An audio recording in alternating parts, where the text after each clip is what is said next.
నమస్తే, welcome to news AP.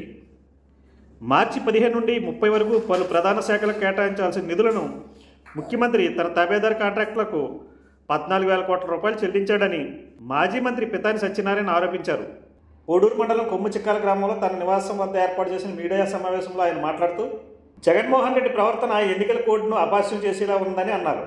Vote హక్కుపై నమ్మకాన్ని కోల్పోతున్న సమయంలో నిమ్మగడ్డ ప్రసాద్ వాలంటీర్లపై వేసిన పిటిషన్ వైసీపీ నాయకులు విమర్శిస్తున్నారని, ఎలక్షన్ కమిషన్ వాలంటీర్లపై చర్యలు తీసుకుంటే టీడీపీ జనసేన నాయకులపై అబండాలు వేస్తున్నారని ఆయన అన్నారు.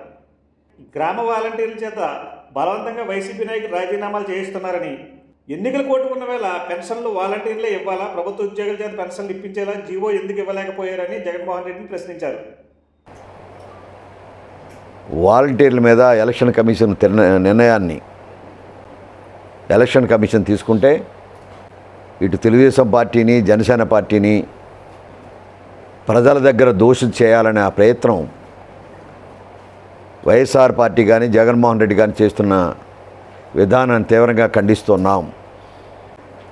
ఓటమి భయం పట్టుకొని ఈరోజు పెన్షన్దారులు బూటకాల కౌరులు చెబుతూ,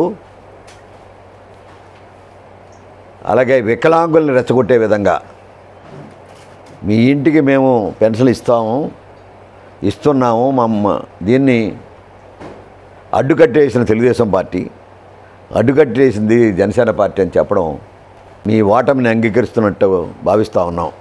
ఒక పక్క ఖజానాలో నిధులు లేవు.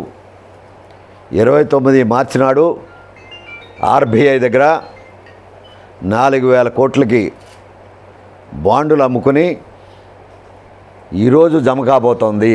మీ దగ్గర నిధుల్లో, మీ యొక్క ఖజానాలో నిధులు లేవు. నిధులు లేని కారణంగా మీ చీఫ్ సెక్రటరీ జవహర్ రెడ్డి గారు 5 రోజులు పడతాయి, 10 రోజులు పడతాయనే మాట మీ జగన్మోహన్ రెడ్డి ముఖ్యమంత్రి చేస్తున్న నాటకాల్లో పెద్ద నాటకాలుగా ఉన్న సందర్భంగా తీవ్రంగా ఖండిస్తున్నాం జవహర్ రెడ్డి యొక్క ఆలోచనని.